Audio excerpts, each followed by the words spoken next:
Welcome back to Rein It In. This is Matt. And I'm Rachel. So we're back from Japan. We've been back for a week? Yeah, a week today. Yeah. Yeah. So we've been back for a week, processing, reacclimating. I had a little bit more trouble than I expected.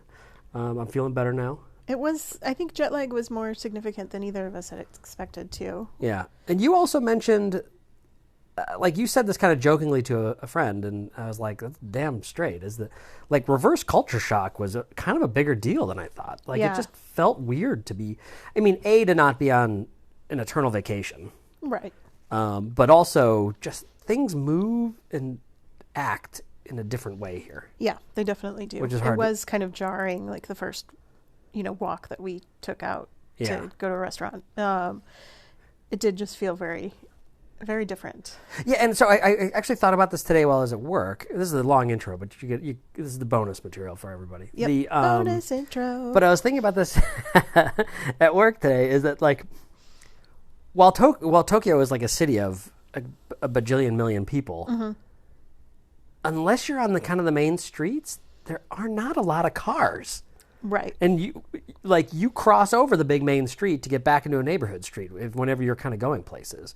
And so you were interacting with people moving around you a lot, not cars necessarily. That's true. And here in the States, it's everything is cars. And I was walking to grab coffee and there were all these cars lined up, which is normal, but I could hear half a dozen different radios coming from those cars too. And that was the other thing. I only heard sound coming from cars once or twice while we were there. Yeah, that's true. It's kind of curious. Anyway, so speaking of sound, we're going to dive into this episode. Today is going to be a sort of a food recap. Yep. And kind of reflections on our trip to Japan. The one thing I do want to point out, got some feedback. It's kind of a limitation to how we're doing this podcast and trying to keep it light, but our transitions are louder than our voices are normally. So I'm working on trying to figure out how to record these better, how to do that a little bit better. It's not going to be this episode. It might not be the next episode. So instead, we're about to hit the transition music, the intro music. So turn down your headphones or pull your headphones out of your ears for a second, and then come back when we're done with the jingle.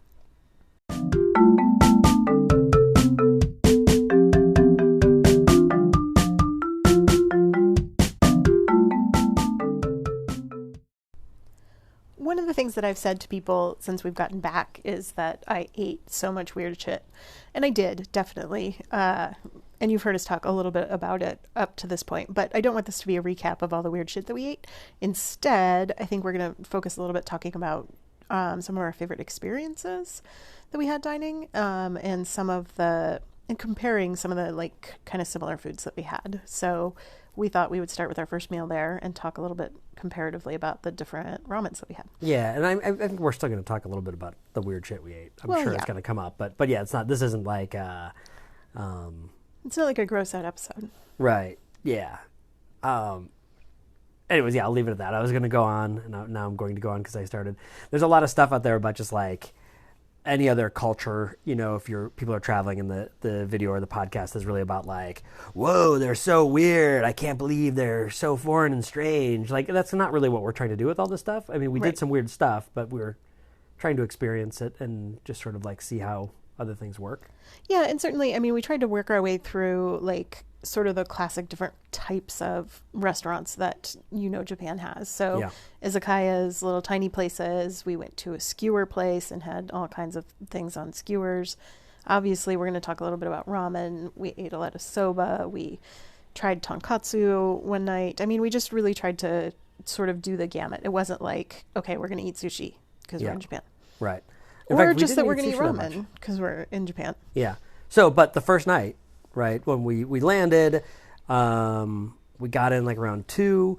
We had to get through all the customs and all that kind of stuff. And so we'd kind of planned an easy evening, knowing that we'd probably get to our Airbnb around 6. So I'd found a couple ramen places that were within walking distance of our Airbnb. And it turned out we found a good one. Yeah, it was really good. And it was the chickeniest chicken broth ever. Yeah. There was an entire pot full of chickens that, oh yeah, you could just see them. Yeah. They were chicken carcasses. They weren't freaky live chickens in there. But I mean, it was just like you could tell what they were making the broth out of because there was a giant pot full of chickens being turned into broth. Well, and I'll also say too, right? So if you've been listening to a bunch of our other ones, if you actually are a dedicated listener, hopefully we won't rehash too much stuff, and we'll kind of talk a little bit more about just sort of like kind of some overview stuff, right? So yeah, the first one was like super chicken, and we ordered at the little vending ticket machine on the way in, made our way through. Ticket vending machines are really nice, especially the first night that we were there. Yeah. I mean, you have to figure out how to read that too. Yeah, but I mean, I just chose a picture. I was like, this picture looks fine. I'll eat all the things in this picture. Yeah. Whatever. Right. So yeah, the differences we had, right? We had a real chickeny one. The next one, that one was like technically I think we were in Nishi, Shinjuku, which is like West Shinjuku, is that we determined? I think so. And the second one was like really just a few days later. And we had that in Ebisu or Ebis, however you say that. And that was the one that was the yuzu salt? Yuzu salt, yeah. Which is, I think, a pretty famous one. I feel like it's gotten some press because we were definitely not the only tourists that were in there. Yeah. I mean, and, Ebis has the big kind of hotels, and it seemed like it's definitely got space for tourists kind of set aside almost. That's funny because my take on that neighborhood is different, right? Because it was like kind of a little bit hipster and stuff on the side because that's where the breweries were, or a couple of breweries. We only went to the one. And when I was there a few years ago, granted that was a few years ago. What was that? We went to two. We went to Yona Yona. Oh, yeah, we did go to two. You're right. And the two breweries, that is. But like when I was there, it seemed like Ebis and its sort of like bar areas felt more like salary person sort of stuff. It was like a little more blue collar than some of the areas I was in. But obviously that changes. I was curious if that was your take on that. Yeah. I mean, it felt, because I mean, and this is part of probably where we were too, but certainly when we were in the Yona Yona brewery, the other people that were there were speaking English. Not everyone, but some of the other patrons were. And the ramen place, we had a conversation with the guy next to us who... was like an expat living there for a short period of time or something like that, wasn't he? Yeah. And then I feel like there were some other people coming in after us that we kind of helped with the... Yeah, with the vending machine. With the vending machine. The ticket machine, too. So... but I would say the yuzu salt one, they're also kind of, I think, get some notoriety because they do have a vegan option, right? Right. And we talked about that, like the difficulty of traveling in Japan as a vegan. But I think that there's also a pretty solid like set of information out there because there's a bunch of YouTubers that are vegans, and even the ones that aren't I think you can tell they have a lot of vegan followers, so they all basically have at least one vegan episode or something like that. But I think that was maybe my least favorite one of the four. I mean, I enjoyed it. I don't know. I think my least favorite was the one in Sapporo that's supposed to be so famous. Oh, yeah. And yours was better than mine. You got the spicy one, and the spicy one was definitely better than mine. I just was so disappointed in their eggs. Yeah, their eggs were really lame. I mean, I was sort of like, I don't understand why people would stand in line for like an hour for this place. I mean, no. And I didn't stand in line for an hour. No. So I was not disappointed. But I think had I stood in line for an hour, I might have been like, really? Yeah. That's all there is? And I think at the yuzu salt place, I got too fancy with the stupid machine and like tried to change up some of the things I was getting. So I had like different noodles. I had like yam noodles or something like that. And I think, I don't know if they were yam, but they were sort of like the low carb noodles or something. Yeah, low calorie. And I had really good like hand cut ones. Yeah, yours were awesome. They were like nice and bouncy and chewy, and mine were good. Mine were good. Like if I would have gotten that anywhere, I would have been like, hey, this is a solid bowl of ramen. But yeah, I think that was the difference, right? Like I had the spicy miso, you had the normal miso.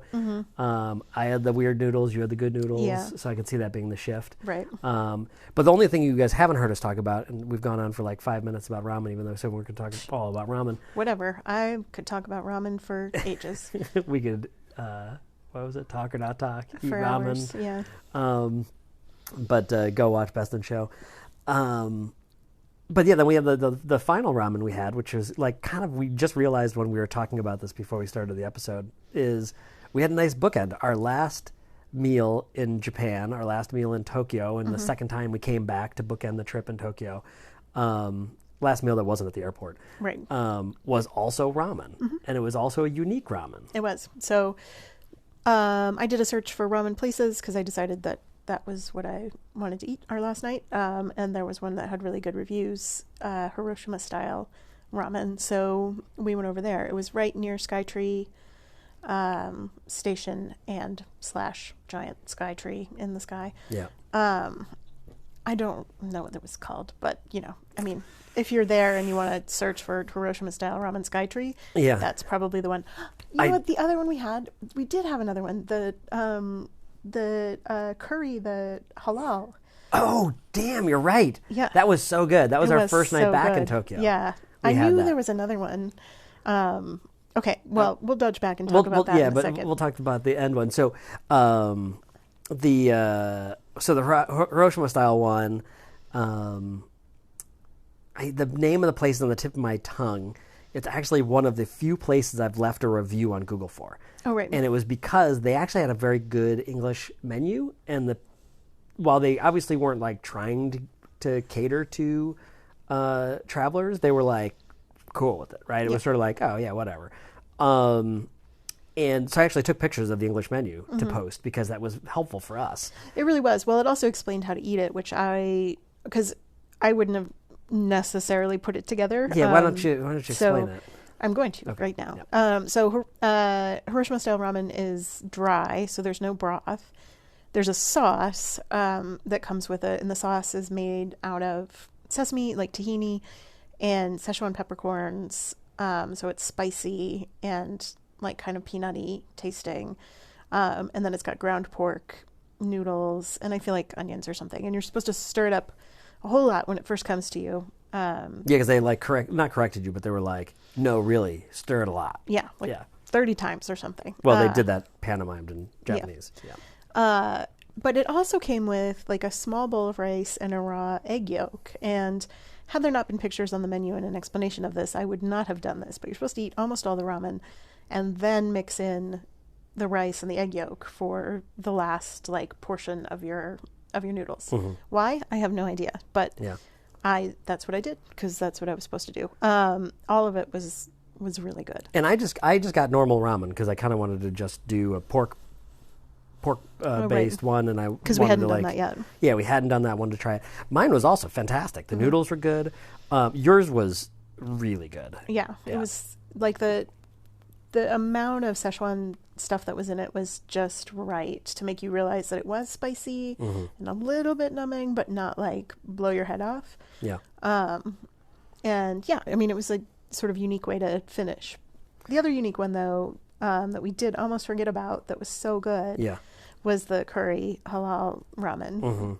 That was after our amazing night at Ninja Bar. No, it was the first stop at Ninja Bar. It was like an awfully nice night at Ninja Bar, which we'll talk about in our next wrap-up episode. We're going to do a nightlife wrap-up. Yep. So look forward to some discussion of karaoke and ninjas. Yeah.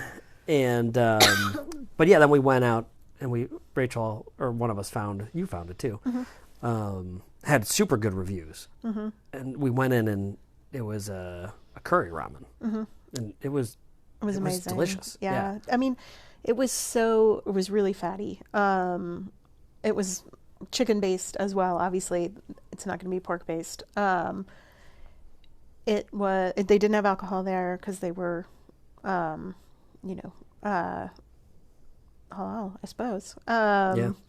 But man, the curry in that ramen was so delicious. It just smelled delicious too. And we were coming off of our trip up in Sapporo where we got the soup curry and yeah, it was just good. So one last shout out on the ramen stuff. So like here we know ramen, but there's like a few variations on it, right? So this thing that Rachel had, the Hiroshima style ramen, actually like they had it labeled as tantanmen, I think, also on the menu.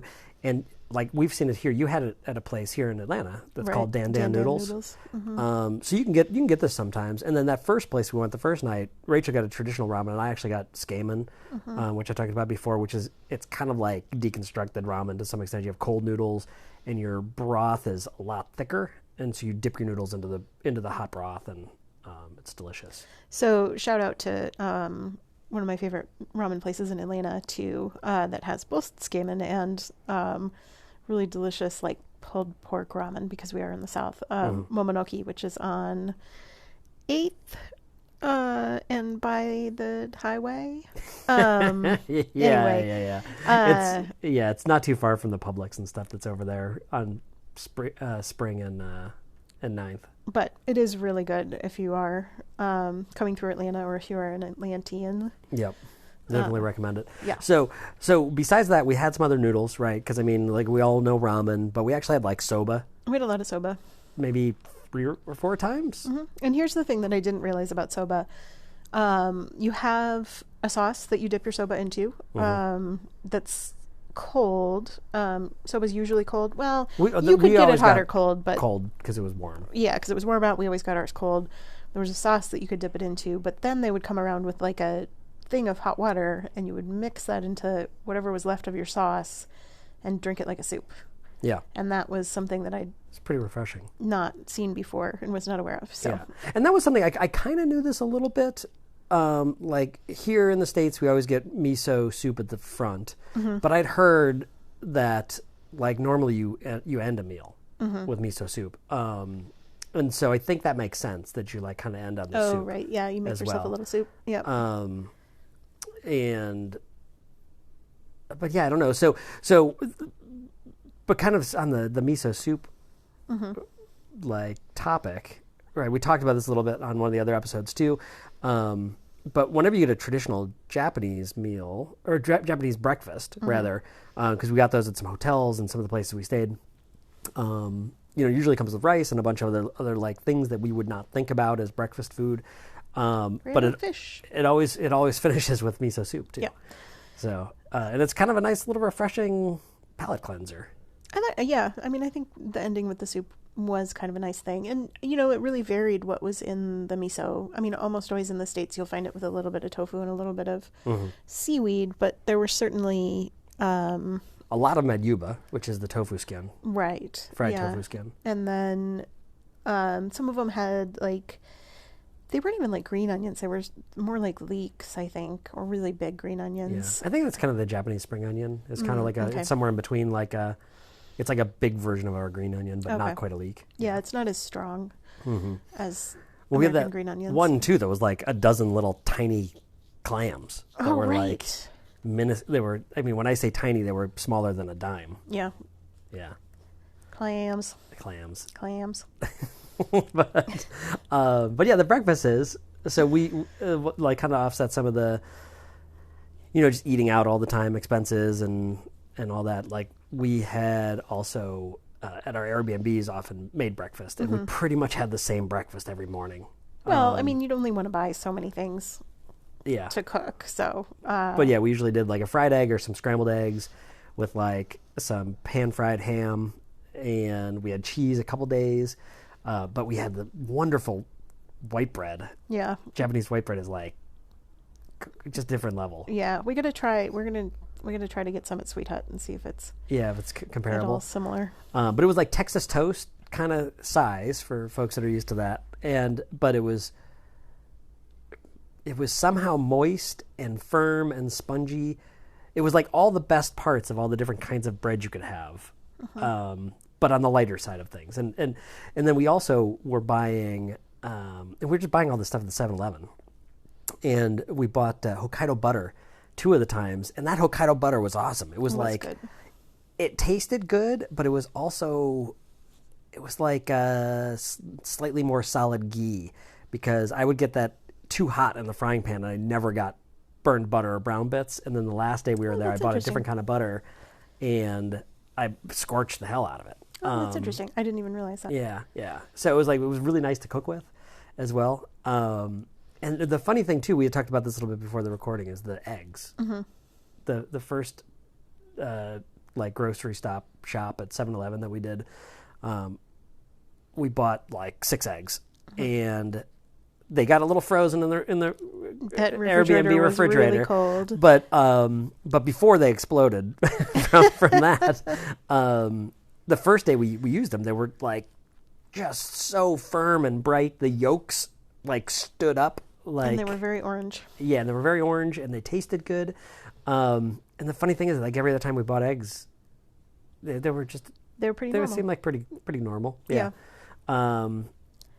That was kind of a weird, unexpected that we got lucky on the first, and I assumed it was always going to be that good. Yeah. Exactly.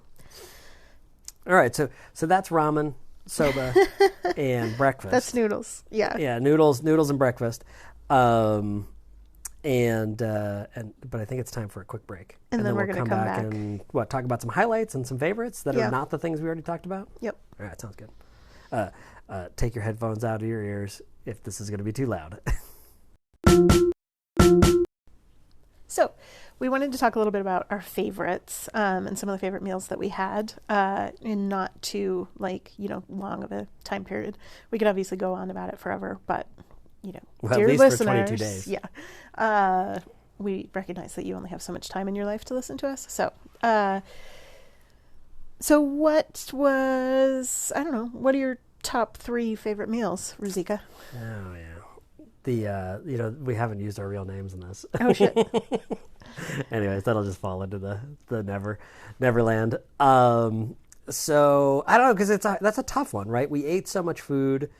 We had so many fun experiences. So I think and we're not going to revamp the kaiseki things for you because we've already talked about that enough, I think. Yeah. Check out the kaiseki ones. If you haven't listened to the other episodes, it's this amazing 47-part meal all at once. It's a blunderbuss of food. Random fish. Yeah, pickles. Random fish and pickles. But I think I don't think about what the most pleasant experiences were, right? Like what food was great. So I'd say the sushi that we had in Aomori was both really good. It was the best shrimp sashimi I've ever had, hands down. In fact, it made me think I don't dislike. I mean, just because shrimp sashimi is so boring, and this was wonderful. Yeah. And everything, and it was fun. It was a nice experience. I would say the izakaya dinner that we had in Akita was a big highlight, partially just because it was so much fun and ridiculous. Like the people running the restaurant, was really the staff goofy. was raucous, and they were joking around. Half the jokes were at our expense, but with us. Yeah.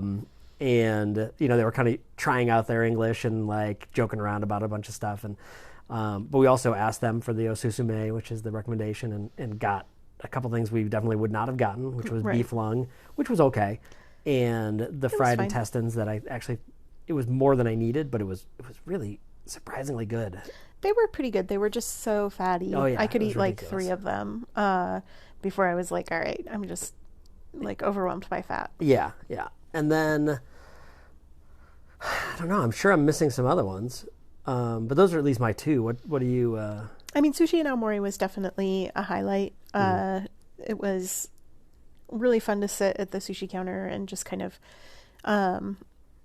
experience, and watching everybody else eat sushi too, and sort of, recognizing that, I don't know, I feel like with a lot of things, I was worried that there were a lot of rules that I was going to be breaking. Right. And I did constantly feel like maybe I was being rude the entire time we were in Japan. But watching people eat sushi in very different ways, whether or not they were, sort of how they were choosing to dip it in soy sauce or not, if they were using... wasabi, or whether they were making wasabi paste, or or if they were using their hands or using chopsticks. So all of those things, I think it's a little bit more flexible than people might have you believe. Yeah. Well, that's probably true of everything, right? But that was kind of fun too, because that was the place where they just put the fish right on the bar. basically in front of you. Well, both places actually. Yeah, they did. Yeah, there was no plates. It was just, they wiped down the sushi bar, and then the chef would just put them as they were done. Yeah. On the bar in front of you. But like the people next to us just kept ordering stuff too. Yeah, they just did. like piles and piles of fish, and they were not getting it just the straight up. What I guess I said sashimi earlier, but I meant nigiri. Right. But so sashimi, just straight up fish, no rice, and they just had piles of fish in front of them. Yeah, and we're just like picking which would have been totally fun to do if I could have read the menu, but instead we pointed to the package ones that seemed like they made sense, and everything we got was really delicious. So it worked out just fine.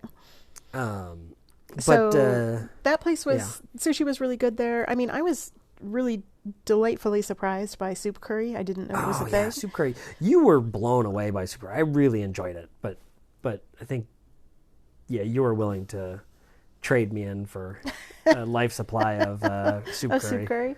I mean, mine was really delicious. I think adding the coconut milk was key. Yeah, that was good. And I had like special Hokkaido chicken in mine. That was more money than the regular chicken by like $1.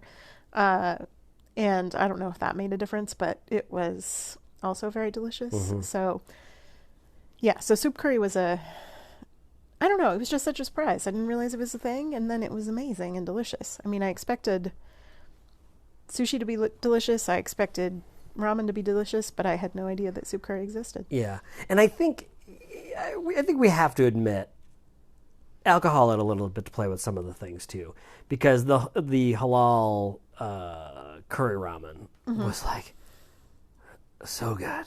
But we had just come from a bar where these like weird Americans bought us shots of gin. Yeah, which is strange. And then we had also like had a bunch of sake, and we were in really good moods. We were back in Tokyo, and so we went in there, and it's just like it was like that meal we had at what the heck was the Italian place in Fort Collins? Bassetti's. Like we've talked about this before.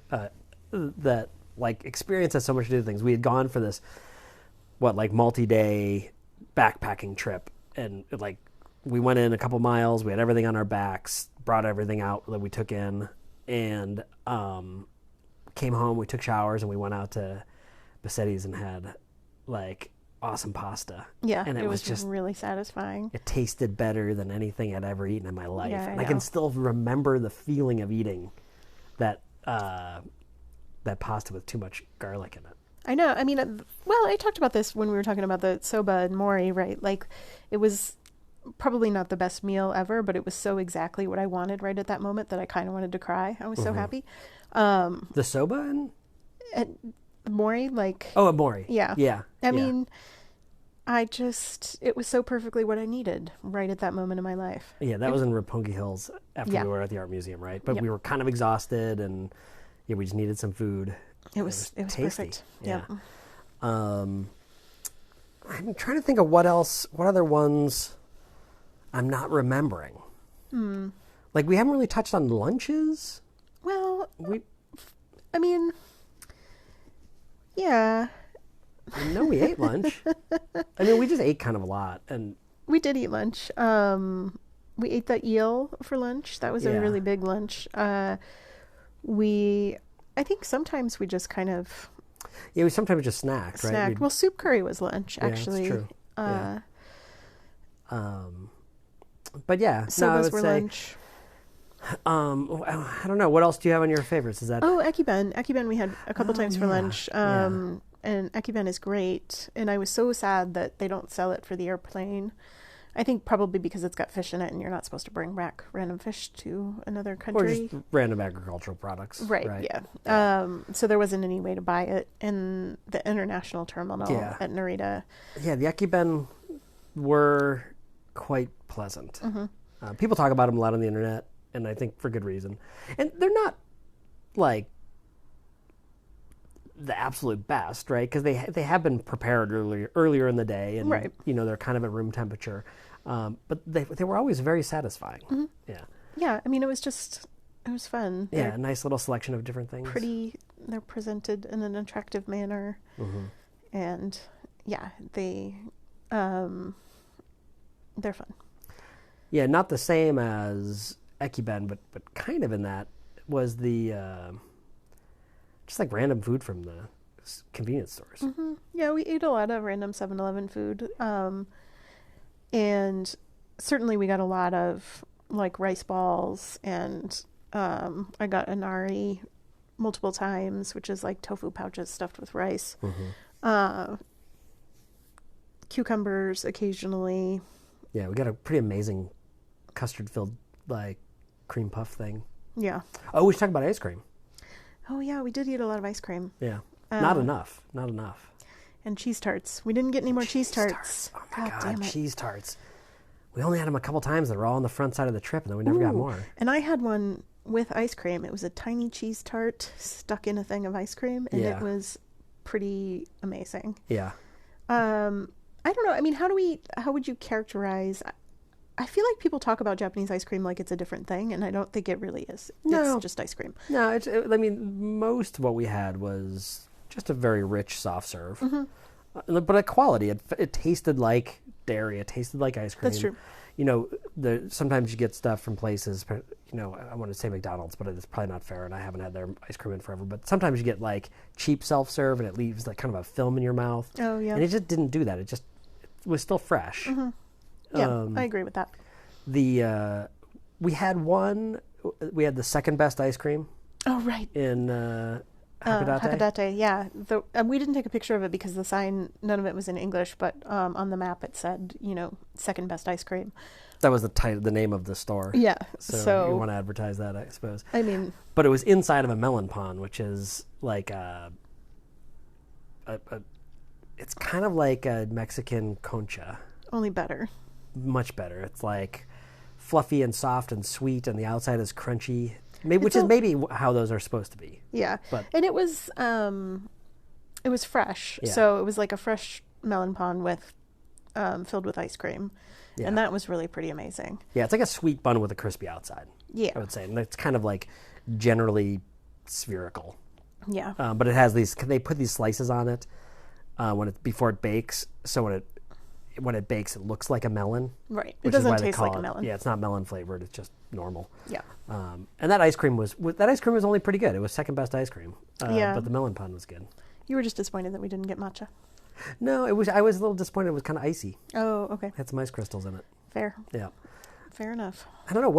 Any other last random things, or have we pretty much exhausted all the food? I mean, I feel like we've talked a lot about food. Yeah, what's your advice for young people as it relates to eating in Japan? Words of advice for young people. Words of advice for young people. Go listen to William S. Burroughs. Yeah, follow some of his advice. Or maybe don't.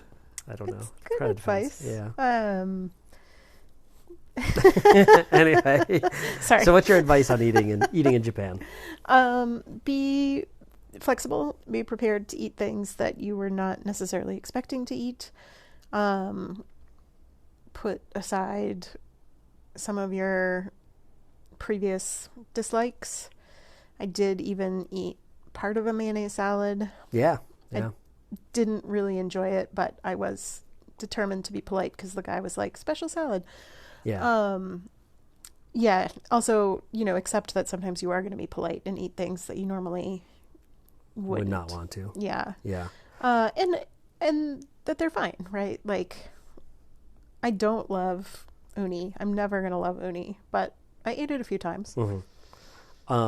I'd probably say, if you can, travel with a companion who is more adventuresome in eating than you are, or where you have opposite dislikes. Mm-hmm. Because there was a few times where I could eat some of the things that Rachel didn't want to eat, and then it didn't look as rude. Mm-hmm. Or I should say, there were times when Rachel had leftover mushrooms that I was excited to have more of. Yeah. But yeah, be flexible, of course, but pay attention to what other people are doing, mm-hmm. and kind of see, kind of be open for doing something weird. Learn your osusume o kudasai, mm-hmm. To get the server or the chef's recommendation. Yeah. And don't overthink things as much as I do. Kind of like Rachel said, worried about being rude or worried about doing things wrong. just do it. You know, as long as you're having a good time, you're being respectful. I don't think anybody's going to care. Yeah, I mean, as long as you're polite, like, even if you're doing something wrong, like, you know, like, did I already talk about my tonkatsu? Like, I'm pretty sure I'm doing this wrong, but it tastes good, so I'm going to do it anyway. Yeah, where you turned your, like, kind of condiment into a side salad. Yeah. I mean, you know. Yeah, that worked. It was probably wrong, but it tasted good. And then the other question I'll have for you then, besides advice on things, is was there anything you didn't eat or you didn't get enough of? What are you going to miss? Well, I didn't get enough cheese tarts now that we just discussed that. That was a big bummer. So, I mean, we're going to have to go back to get more cheese tarts, more soup curry. Yeah. Like, we wanted to go south. We didn't get okonomiyaki, but that's kind of more of a Osaka and Hiroshima sort of thing, and we didn't go south and east. What else? What am I going to miss? I'm going to miss... actually, like, all of the sort of access to soju, which I decided that I really liked, and having a million different kinds of soju to try. I realize that's not food. No. We'll talk more about drinks next time. But I am going to miss that.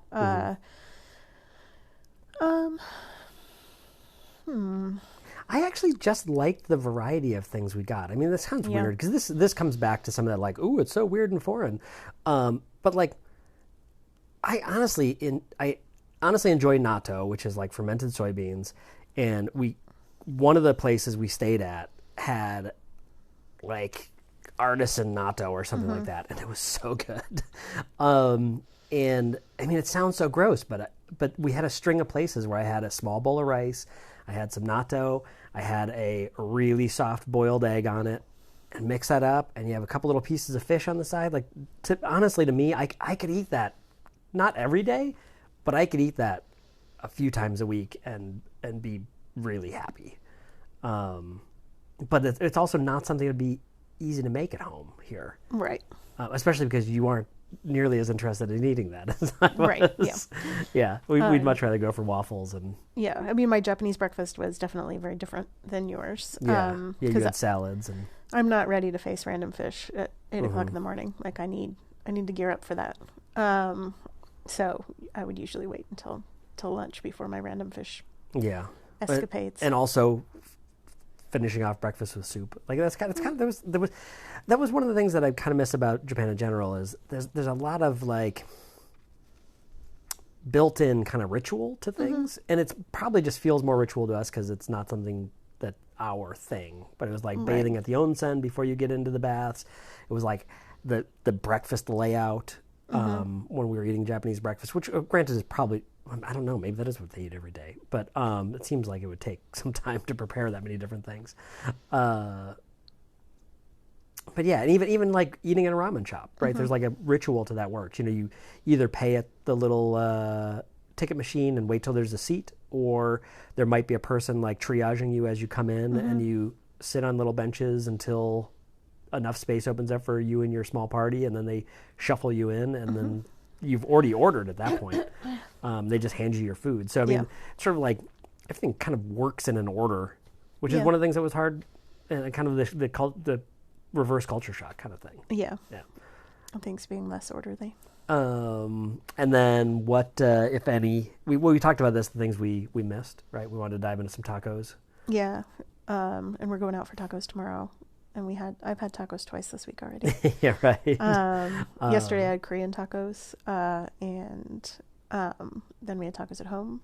Yeah. So, yeah, no, I miss tacos, for sure. Yeah, I mean, it's a different spice profile, because we did get some, like, Indian food. We got, curries and stuff. There's not a lot of fruit and vegetable, honestly. Fruit is very expensive. Yeah, big surprise, I would say, right? Like, there's a lot more proteins and grains and pasta. And pickles. I mean, there's a ton of pickled vegetables, but, like, there was not a huge amount of fresh vegetables with anything. And yeah, I mean, we bought oranges and stuff, but I think, like, a wide variety of fruit seems to be for, like, for gifts and for show. Yeah, there's gifts. Yeah, you're right. I mean, because like the the famous melons and all that stuff that are Right. like hundreds of dollars. And we didn't get any of that stuff. There's normal stuff too, but even the normal stuff is kind of expensive. Yeah, like strawberries were like $6, and there were Yeah. like 10 strawberries in there. Yeah. They were all very nice looking strawberries, but Right. we bought some grapes. Those weren't too expensive. Anyway, We got some smoothies and things that were actually like some solid smoothies. that's true. Just 7-Eleven like smoothies. pre-packaged smoothies. Lawson smoothies were not as good. No, Lawson just wasn't as good. I didn't eat a family chickie. I kind of not regret that, but it would have been nice. We did get some other random fried things from 7-Eleven. But I felt overall super satisfied. I feel like I hit the bucket list. Tried a bunch of stuff I wasn't expecting to try. Yeah. Yeah, absolutely. I yeah, don't regret trying anything that I tried. No, yeah. I do wish I had more cheese tarts. Yeah. I wish there was a soup curry place in Atlanta. And a cheese tart place. And a cheese tart. There might be a cheese tart place. But yeah, I want to go to Momonoki and get some ramen. Some Japanese food now that we're back. Yeah. I know. Yeah. Well, maybe we'll put that on the agenda for next week. Sounds good. Well, we got. Maybe I'll get ramen in Indianapolis. Oh yeah, we can report back on that. So, anyways, we got one last Japanese wrap-up episode coming up, probably in the next week or so. We'll talk about nightlife. Yeah, and then we're going to get back on to other things going on, what's going on in Georgia and all that. This is a long one. If you made it this far, thank you for listening. Yep. We're going to kick off the exit intro. If you're listening to your headphones, pull them out of your ears. Thanks, y'all. Bye.